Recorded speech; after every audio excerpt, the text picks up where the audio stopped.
Painit na po tayo ng painit, mga boss chief mo, sir. Kaya po ipasok na natin itong susunod nating tatalakayin.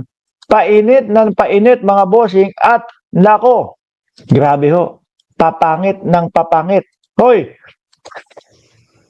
painit ng painit, at pangit pa ng pangit pa. Sino? Ito, nakita ko lang, isend sa atin itong picture na ito. Ano na nangyari dito kay Boss Roque? Oh, anak ng tipaklo. Dati po, pinkish pa ho itong si Roque. Dati ho, malaporselana ang kutis nito eh. Hindi ko alam. Roque, pasensya ka na ha. Ito din, bully din tong mga team MR eh. Biglang ipinasok etong natin. Kala ko kung ano yung seryoso. Sabi ko pa naman, eto po, painit na ng painit yung ating tatalakayin. Pagsalpak ng litrato, papangit ng papangit pala si Roque. Hindi, anong kaya nangyayari? Piluka, sabi ni Tad Supnet, nagsusuklay ba ang piluka o sadyang ganun lang talaga? Ano sa tingin nyo? Piluka na to, yung suot niya? Parang no? Siguro paubos na ng paubos yung buhok ni Roque. Panipis na ng panipis yung buhok ni Roque. No? Oh, stress na ho. Ako, uulitin ko ha, sabi ni Cherry ng Cereza Force, ang harsh, papangit ng papangit. Hindi dapat niya matuwa sa akin si Roque. Bakit? Ibig sabihin ko doon, dati, ang fresh-fresh niya. Dati, ang gwapo-gwapo niya. Pero ngayon ho, mga bossing, ano na itsura nitong si Roque? O, ganyan na ho. Di ba? Ganyan na ho ang itsura mga boss chipa mo, sir. Ako ho, sa totoo, naawa ako doon sa pamilya ni Roque. Naawa ako doon sa mga anak ni Roque. Bakit ho? No? Stress ang idinulot niya doon sa kanyang pamilya. Sino ba naman ho, mga boss chief mo, sir, ang gugustuhin na magkakahiwalay kayo? Sino ang gugustuhin na lumagay sa sitwasyon na ganyan yung inyong padre de pamilya? Hindi, mali. Madre de pamilya. Uy, huwag kayong ganyan. Si Roque lalaki yan. Matigas na matigas si Roque. Ako'y naniniwala na si Roque ay macho. Ano po? Oho, macho. Anong macho? Macho, hindi ho mancho. No, iba yung macho sa mancho. Yung mancho, iba ho ang ibig sabihin. Kung ako talaga dito kay Roque, umuwi na lang yan. Umuwi. Kasi ho, siya mismo mga kababayan, alam niya sa sarili niya na yung asylum na hinihingi niya, yung asylum na hinihiling niya, wala naman hong kapupuntahan yan eh. Wala hong kapupuntahan niya. Sabi ni, grabe si Cherry manchuchurba. Buti na lang hindi mo sinabi na manchuchupa. Oh. Di ba? Manchuchurba. Alam niya sa sarili niya, wala siyang pupuntahan. Yung hinihiling niya na asylum, alam niya sa sarili niya na mababasura ho yun. Bakit? Hindi lang naman ho siya ang pakikinggan ng Netherlands.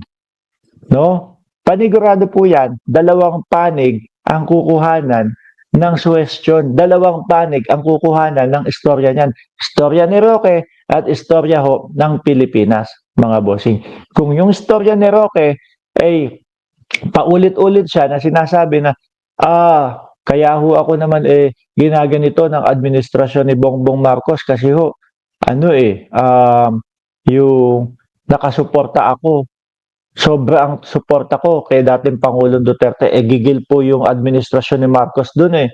Kung paulit-ulit lang niyang sasabihin na ganun, tapos ang nakikita ho, mga kababayan, sa mga kaanak ng dating Pangulo, lalo na nila Sara Duterte, at nung lawyer na pinagkatiwalaan ng mga Duterte na si Koopman, itinataboy siya, doon pa lang ho eh.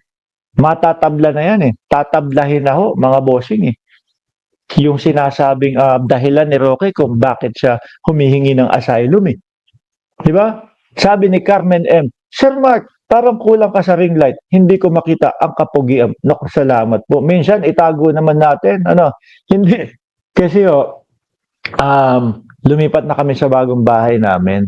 No? tapos na ho eh. O, lumipat na kami.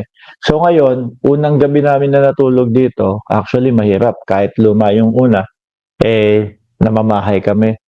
Hindi ko pa naayos yung ano, yung mismong studio natin. Pero siguro hanggang bukas ng umaga ganito yung sitwasyon ng pagbablog natin.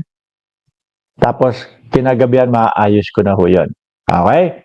So, hindi ba overstaying na yan dyan? Si Roque, sabi ni Ben Tumbling, hindi pa ho. Hanggat meron siyang, hanggat umiiral yung paghingi niya ng asylum, hanggat hindi nababasura yung paghingi niya ng asylum, pwede siya doon. No? Pero sabi ko nga ho sa inyo, alam niya sa sarili niya, kaya ganyan ang itsura niya na, dahil stress na stress niya, alam niya na sa sarili niya na walang kapupuntahan ho yung asylum na hinihingi niya. Oo, wala yon. Yun pa lang, yung unang paliwanag ko pa lang, yung lagi niyang sinasabi na siya ay sinisikil ng gobyerno ng Pilipinas dahil sa pagsuporta kay dahil pagsuporta kay Tatay Digong niya. Oh, tapos ang nakikita doon sa mga kaanak doon sa lawyer ni Digong, wala, ibinabasura siya, itinatapon siya. Di ho ba, mga kababayan? Kayo, ano gagawin nyo? O ano, wala, hindi totoo yung suporta nito kasi yung mismong sinusuportahan niya, ayaw sa kanya. Stamp, uwi ng Pilipinas. Ihahatid po ng Pilipinas yan. Yung pangalawa, talagang mabigat ho, mga bossing. Yung pangalawa, na mabigat ho, syempre, kakausapin din ng Netherlands ang Pilipinas. Totoo ba itong sinasabi nung machong Roque? Oo. No? Sasabihin ng Netherlands. Humihingi ng asylum si Roque dito sa amin. Di ba? Crisando Sasot. Humihingi si Roque ng asylum sa amin. Pilipinas. DOJ. At kung ano-ano pang sangay dyan sa Pilipinas. Pangulong Bongbong Marcos, totoo ba sinasabi na ginigipit mo si Roque? No? Kasi sinasabi nitong manchong si Roque, dahil lang sa pagsuporta kay Duterte. Papakita ngayon yung mga ebidensya ng Pilipinas. Hindi iniimbestigahan namin yan. Kasi ito yung mga hearing sa Congress, panoorin nyo, ipapakita ng Pilipinas, mga hearing sa Congress, merong mga hindi maipaliwanag si Manchong Roque na issue dito sa Pilipinas. Kagaya na lang nung hindi niya maipaliwanag yung pera niya na from magkano 1.5 million o 3 million papunta biglang lobo ng 65 million. Sabi niya ibinenta niya yung kalupaan nila o yung ari-arian nila. Hinanapan namin ang dokumento, wala siya maipakita hanggang sa nagtago na. Hanggang sa nakikita na namin yung connection ni Manchong Roque saan? Doon sa Pogo. Hindi naman po sasabihin ng Pilipinas, hindi naman po namin imbento lang yan. Ito yung katunayan. Kita namin yung mga bank account ni Roque sa loob ng Pogo. Kita namin yung executive assistant ni Roque na Pogi. Di ba? Hindi. Kita yung bank account ni Roque doon. Kita yung mga papeles ni Roque sa loob ng Pogo. Di po ba, mga kababayan?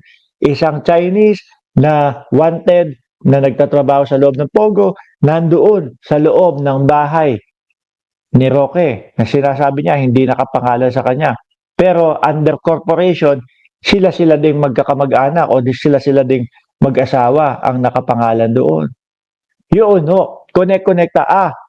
Mas matimbang itong sinasabi ng Pilipinas kesa dito kay Manchong Roque. Tatak ng stamp, denied. Basura yung asylum, uwi.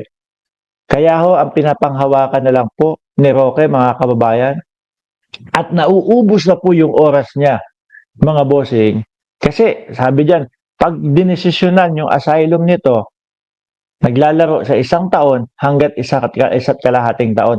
Ilang taon na po, mga bossing. Siguro, inumpisahan niya yung kanyang paghingi ng asylum nung pumunta o dinala si dating Pangulong Duterte sa Netherlands, doon sa ICC. Marso yun. Doon siya nag-umpisa. Sabihin na natin Abril, umpisa nung kanyang asylum. Buong April, May, June, July, August, Setyembre, Oktubre. Pagising nyo bukas ng maga, Nobyembre na ho, mga kababayan. Ibig sabihin, 7 buwan na ang naubos. Sa isa hanggang 1.5 taon na, kumbaga, paghihintay ni Roque. Yun na lang po ang kinakapitan niyan. Kaya po, kung nakikita nyo, ganyan na itsura niya, stress na po. Ilan na lang natitira? 5 buwan hanggang 11 buwan. Kaunti na lang po yun. At mararanasan na ni Roque, mga boss chief amo sir, ang maglinis ng tubo. Anong linis ng tubo? Para po doon sa mga hindi pa nakakaintindi kung ano po yung paglilinis ng tubo. Ay sa Bilibid po, sa Pilipinas po, mga kababayan, yung mga preso ang naglilinis po kasi ng mga inedoro, ng mga lababo, o yun, may mga tubo-tubo ho yun. Ano po? May mga tubo-tubo ho yun, mga bossing. Nako, sila po, yung mga preso po, naglilinis nun, mga kababayan. Kaya, maaari at mararanasan na po ni Roque sa mga susunod na mga panahon, mga boss, yung paglilinis ng tubo at yung matubo ho. Ay, yung matubo. Anong matubo naman yon? Kayo na bahalang umisip. Kasi may mga riot-riot doon sa loob, di ba? May mga riot-riot sa loob. Siyempre, si Roque, ay, naku, ano, baka mabibigla ho yan sa mga reaksyon doon sa loob ng kulungan sa Bilibid. Naku, ano ba itong mga nangyayari dito? Baka matubo ako.